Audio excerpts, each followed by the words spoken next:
Assalamualaikum, halo guys, welcome back my YouTube Nurhayati channel. Sebelum kalian dengerin cerita ini, dukung terus ya channel ini dengan cara subscribe, like, comment, and share. Di video ini aku akan menyajikan cerita cinta dari Rika, Surat. Langsung aja simak ya baik-baik. Hai guys, balik lagi sama gua Rika. Masih ingat kan? Gua mau ngelanjutin cerita. Gua harap kalian simak ya baik-baik. Waktu itu, gua betul mutusin buat pulang ke rumah mamah gua dan silaturahmi juga sama keluarganya Rina. Mereka menyambut gua dengan sangat baik.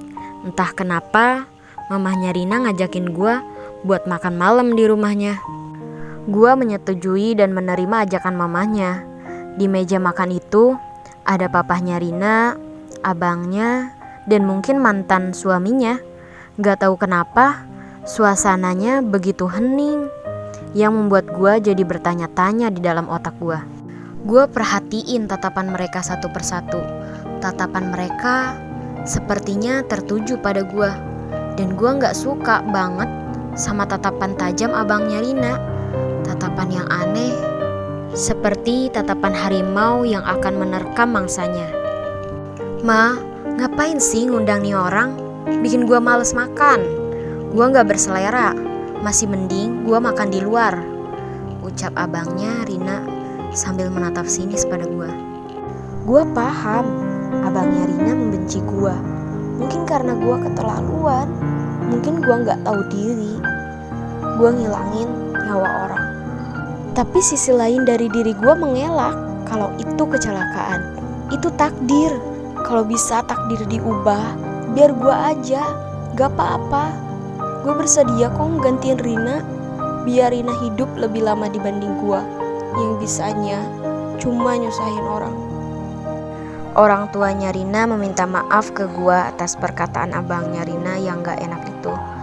Gue berusaha nahan buat kuat dan masih tersenyum di hadapan mereka. Harusnya lu ngerasain mati dulu kali ya, baru lu tahu diri. Lu harusnya nyadar diri. Yang bantuin lu sekolah sampai sarjana tuh kita, dan lu bener-bener gak tahu diri emang, ucapnya sambil beranjak dan pergi. Buat gua, itu ucapan yang betul-betul menyambar hati gua. Pengen banget rasanya lari dari ruangan itu. Tapi gue masih menghargai kedua orang tuanya Rina. Mama dan papanya Rina sangat meminta maaf ke gue. Gue berusaha kendaliin diri gue sendiri. Namun, sebuah surat disodorkan ke gue. Gue bingung, surat dari siapa gitu. Mamanya Rina bilang, sebelum Rina pergi, dia menyuruh mama buat nulisin apa yang dikatakan Rina, apa yang menjadi wasiatnya. Gue tercengang kaget ketika gue baca surat itu.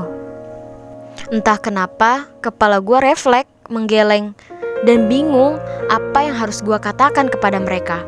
Rina menyuruh gue buat menikah dengan suaminya. Dan di surat itu dia sangat memohon ke gue buat setuju kalau mantan suaminya harus menjadi suami gue. Gue bisa apa saat itu? Sebuah pernikahan itu bukan main-main. Tapi gue gak bisa nolak. Itu permintaan terakhir dia. Gua bingung dan menanyakan langsung pada mereka. Kedua orang tua Rina memohon ke gua buat nerima wasiat dari Rina. Mantan suaminya Rina hanya diam dan menunduk. Gua nanyain, kenapa suratnya baru dikasihin sekarang ke gua. Mereka jawab katanya, ini waktu yang tepat buat ngasihin surat itu ke gua. Gua cuma bisa bicara dalam hati. Rin, gue tahu lu baik banget ke gue, tapi gak harus juga mantan suami lu buat gue. Gue bisa kok nyari suami yang baik buat masa depan gue. Kenapa permintaan lu tuh aneh banget sih? Gue jadi bingung kan Rin, gue harus gimana? Gue pikirin dulu ya, please. Lu jangan marah, maafin gue. Setelah seminggu, gue udah pikirin dengan baik-baik kalau gue nerima wasiat dari Rina. Gue gak mau buat dia kecewa lagi. Gue mau dia bahagia di sana. Meskipun gue gak pernah ada perasaan apapun sama mantan suaminya. Orang tua Rina sangat senang gue bisa mengabulkan wasiat dari Rina. Tapi tetap saja abangnya Rina membenci gue dan selamanya gak pernah suka ke gue.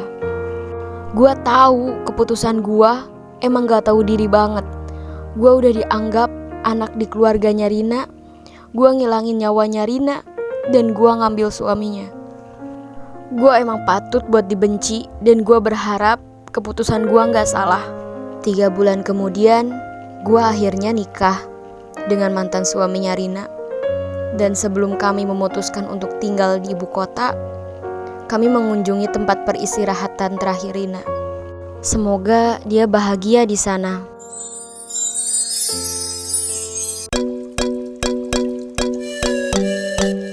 Jangan lupa follow Instagram aku juga ya. Nantikan video cerita lainnya ya. Assalamualaikum.